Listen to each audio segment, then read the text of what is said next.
So, ito yung mga solar LED floodlights na pwedeng gamitin sa bahay o kaya sa mga nagbi-business. Pwedeng gamitin sa mga security purposes o kaya sa mga backyards ng bahay natin. So, ngayon, check natin yung mga price nila. So, itong solar lights na to is for energy saving. Makakatipid to sa mga bills natin. So, itong 10 watts na to ay 3 meters range lang siya for only 175 pesos. So, ito namang 30 watts na to is for only 310 pesos. So, yung lifespan naman nito ay 30,000 hours. So, tumatagal daw to ng 5 to 10 years. So, ito namang kabila na to is 10 watts din for only 265 pesos. And then, yung lifespan naman niya is 10,000 hours. So, ito namang 30 watts na to is for only 688 pesos. So, tumatagal naman to ng 20,000 hours siya. And then, yung kabila na 50 watts ay for only 845 pesos. So, tumatagal naman to ng 50,000 hours. So, ito namang kabila na to is for only 999 pesos, 60 watts. Yung 70 watts na to is for only 1,390 pesos. And then, itong 150 watts na to is for only 3,635 pesos. Ito naman tayo sa street light. So, itong plate lamp na to is for only 499 pesos. And then, yung range or distance niya ay 5 meters.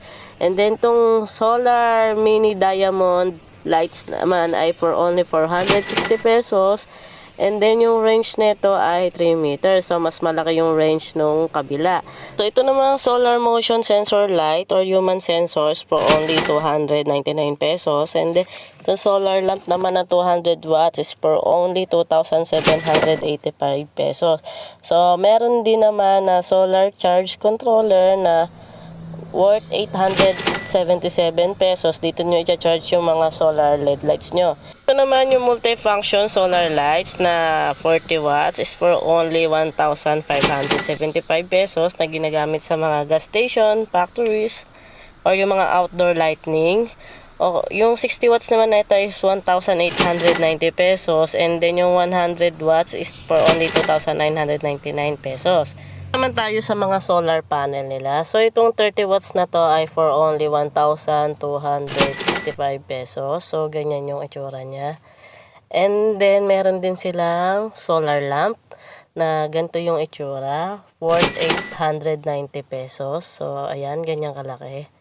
And then, punta naman tayo dun sa 50 watts na solar panel for only 2,520 pesos. And then, meron din naman na 100 watts. So, punta tayo sa 100 watts for only 3,640. So, ganun ang itsura niya. Ito yung mga ibang solar floodlights and panels. So, wala lang naka-display na mga nakakapon na lang siya. Papakita ko na lang sa inyo yung iba.